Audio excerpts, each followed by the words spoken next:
of Veronica Kitty Duterte. At inilatag po namin isa-isa doon kung bakit illegal ang aresto, illegal ang detention, at illegal din ang pagdala sa kanya sa ICC Hague, Netherlands, na tinagurian namin kidnapping. Pinapakita po natin sa petisyon na mulat sa poll, ang gobyerno natin ang naging patakarang panlabas or foreign policy ay walang jurisdiction ang International Criminal Court. Sapagkat doon mismo sa kanilang Rome Statute, sinasabi doon na kahit na miyembro ka ng ICC, ay hindi ka basta makaka-assume ng jurisdiction. Hindi ka maaaring basta makialam sa judicial legal system ng isang bansa. Maliban na lamang yung tinatawag na complementarity rule na kailangan yung miyembrong estado ng ICC ay number one, walang kakayahan na umusig ng mga lumabag sa crimes against humanity like genocide, mass murder, aggression, yung mga war crimes. Kailangan wala silang kakayahan na usigin yung mga pinaghihinalaang kriminal. O kung meron kakayahan, hindi sila willing o ayaw nilang ipursige ang pag-usig sapagkat siguro sila ang mga nasa likod ng paglabag at pag-commit ng krimen. So yung dalawang yon ang sinasabi namin sa petition, pareho hindi mag-a-apply kaya hindi pwedeng pumasok ang ICC dahil number one, may kakayahan ba tayo?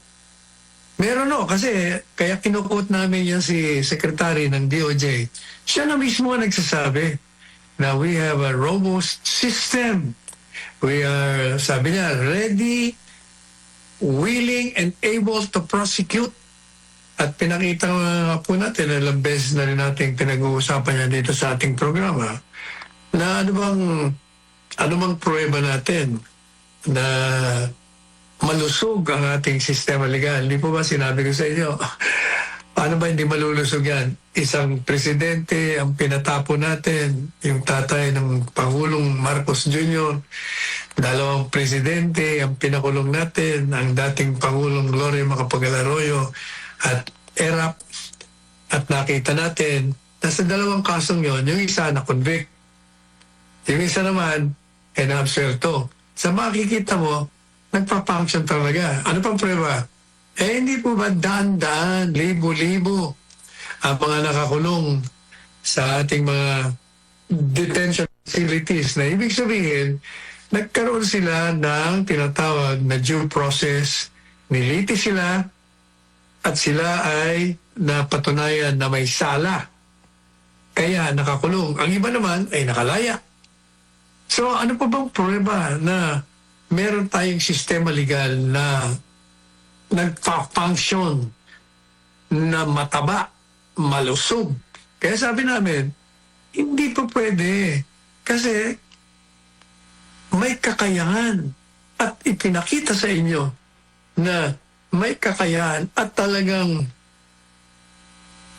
nagsasampa ng mga kaso at nagkakaroon ng paglilitis at nagkakaroon ng judgment. Pangalawa, yung sinasabi na hindi kasi may immunity yan si Presidente Duterte kaya hindi walang hustisya. Pero alam po ninyo, sa 6 na taon na sinasabi nilang 30,000 namatay o napatay, ilan lamang ang naihain na kaso. Actually, marami. Kaya lang, ang problema walang ebidensya, walang preba. Kaya hindi nyo masisisi ang mga taga-usig, mga piskal, na dinidismiss ang kaso. At hindi lang yan, 6 na taon kung totoo yung sinasabi nila walang hustisya. Kasi daw, takot kay Presidente Duterte. Mag-aapat na taon na ang administrasyon, 3 taon na eh. Going forward na, wala pa rin yung kaso iniayos sa kanya. Paano niyo masasabi ngayon na kaya hindi nagkakaroon ng kaso dahil malakas, natatakot kay Presidente Duterte? So madalit sabi, pinakita mo namin sa petisyon na lumabag ang gobyerno sa batas, sa saligang batas. Unang-una, di ba, sinabi ko sa inyo, ang teorya ni Presidente Duterte at ako'y naniniwala, katunayan, pati Korte Suprema umuo doon sa kaso ng Tanyada versus Tobera, na ang isang batas, bago maipatupad, bago magkaroon ng lakas at buhay, a law, before it becomes enforceable, before it has force in effect, kailangan mailathala muna sa Official Gazette o sa isang newspaper of general circulation. Dahil sa ating saligang batas, sinasabi na bago mo tanggalan ng kalayaan, bago mo tanggalan ng buhay, bago mo tanggalan ng ari-arian ng isang mamamayan, kailangan bigyan mo siya ng pagkakataon na ipagtanggol niya ang kanyang sarili, na walang basihan ang pagtatanggal sa kanya ng kung hindi man buhay, yung kanyang ari-arian o kanyang kalayaan. No person shall be deprived of life, liberty, or property without due process of law. Which means that the citizen that you will deprive of these guarantees has to know exactly what he is violating. Kailangan malaman niya, ano ba? Bakit mo gusto akong pakulong? Bakit gusto mong kunin ang aking ari-arian? Bakit gusto mong tanggalan ako ng kalayaan? Bakit gusto mo akong patayin? Kasi meron tayong death penalty dati. Anong dahilan? Kailangan, sabi ng ating saligang batas at bilang pagsunod sa direktiba ng saligang batas, nagkaroon tayo ng Commonwealth Act number 638, particularly Section 1 thereof. Anong sabi doon? Ang mga legislative acts, lahat ng ginawa ng Kongreso, ay dapat na mailathala sa Official Gazette at Newspaper of General Circulation. Na-amienda na ho yan. Sa Kodigo Sibil, nakalagay din doon na ang batas, bago ito magkaroon ng buhay at epekto at may patupad, kailangan ilathala mo. Kasi nga ho, kung hindi mo gawin yan, yung mga tao na ididimanda mo, sasabihin, wala ka namang batas. Wala kaming alam na batas. Kaya para hindi yung maging excuse siya, hindi maging dahilan, kailangan mailathala. Pag nailathala sa Official Gazette o sa dyaryo, ibig sabihin, ipagpapalagay. The law will assume that you have read the law or you have heard of the law and you know the law. Kaya hindi ka na po pwede na sabihin, hindi ko alam yan, walang batas. Hindi mo na pwedeng gamitin yung I'm ignorant of the law. Kaya hindi ba meron tayong doktrina na sinasabi, ignorance of the law excuses no one from compliance therewith. Kasi yung ibig sabihin, dahil nailathala niya, you're presumed to know the law. And kahit na sabihin mo ignorante ka, pinagpapalagay na alam mo yan. O kaya sa puntong yan, walang jurisdiction. At sabi po namin sa petisyon, ipagpalagay na natin na tayo ay naging miyembro nga. Pagpalagay na natin na merong matibay na pagpapatupad at sapagkat nagkaroon ng buhay at lakas kahit na hindi na lathala. Pagpalagay na. Papasok nga ako yung sinasabi ko kanina, ang principle of complementarity rule. Hindi sila pwedeng pumasok sapagkat tayo ay willing, may kakayahan, umusig, at inuusig natin. Hindi po ba? So hindi sila pa pwedeng pumasok. Pero ang sinasabi nila, sa Rome Statute na naging membro kayo, nakalagay din doon na pag nasimula namin ang investigasyon, ay obligado pa rin kayo mag-cooperate sa amin. Yan ang kanilang argumento. Pero sabi ko po sa kanila, pinag-aralan natin ang Rome Statute.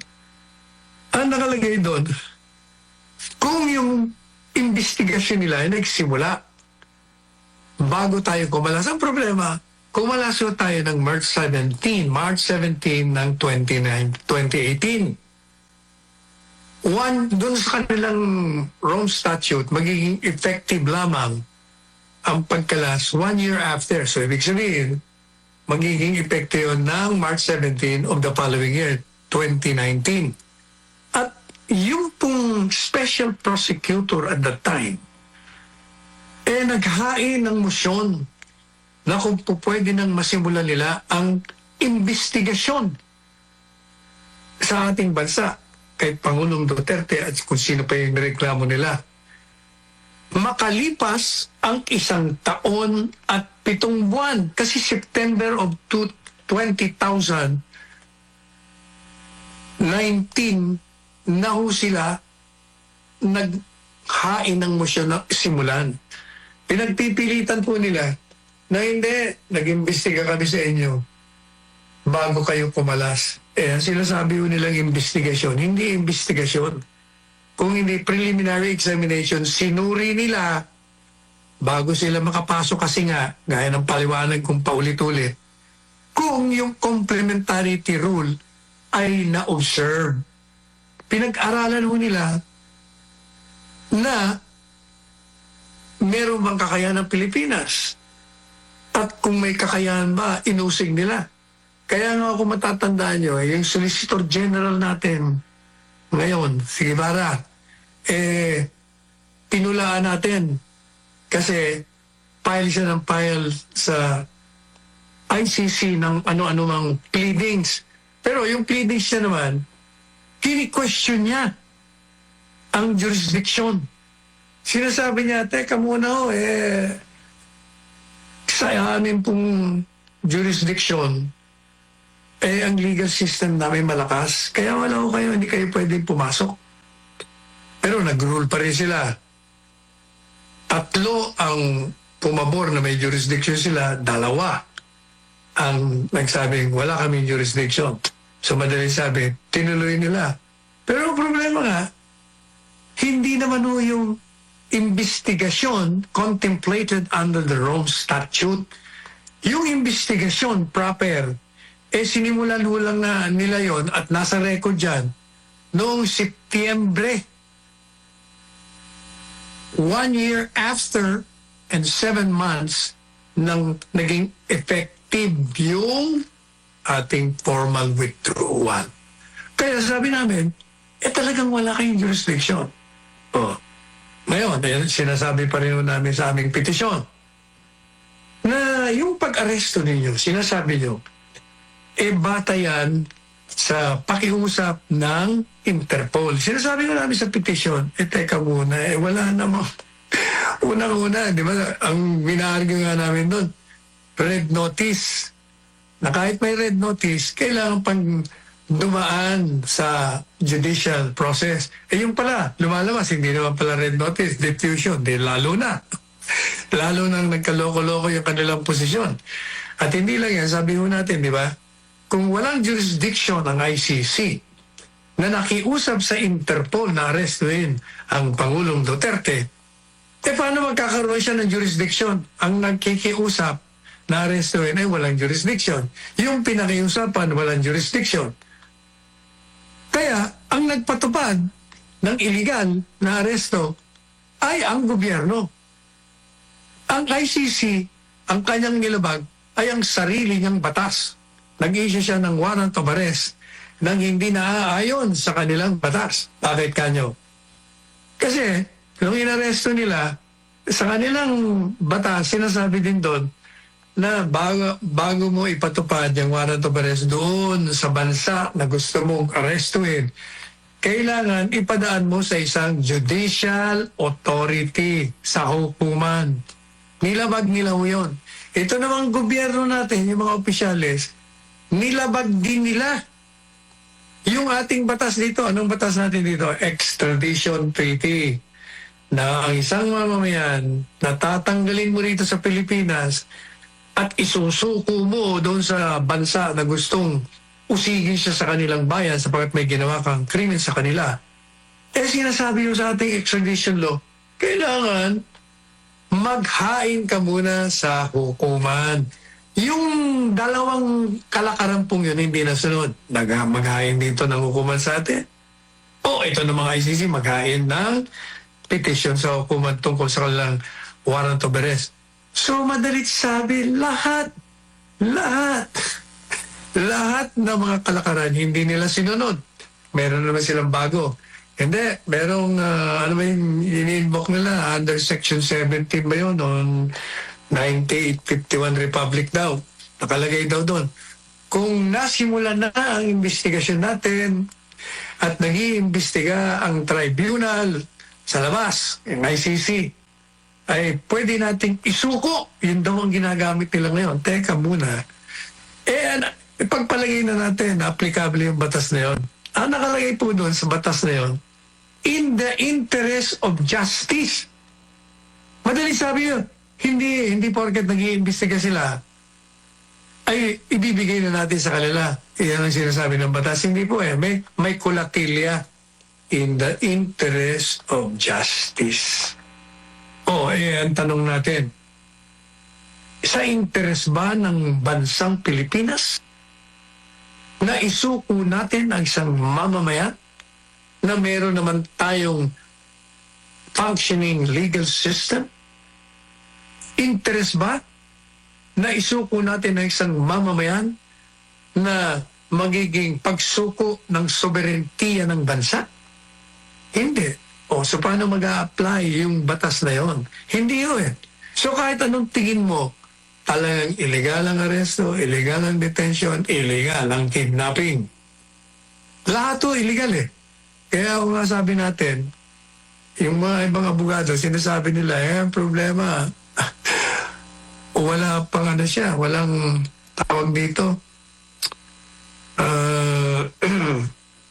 Ang problema dun sa teoryang yon, sabi niya, walang jurisdiction ng hukuman sa ICC. Kahit manalo kayo sa habeas corpus, paano uutusan ng Korte Suprema yung ICC? Wala tayong jurisdiction. Mali naman ang basa nyo, mawalang galang na sa inyo. Hindi pinag-uusapan ng jurisdiction sa ICC.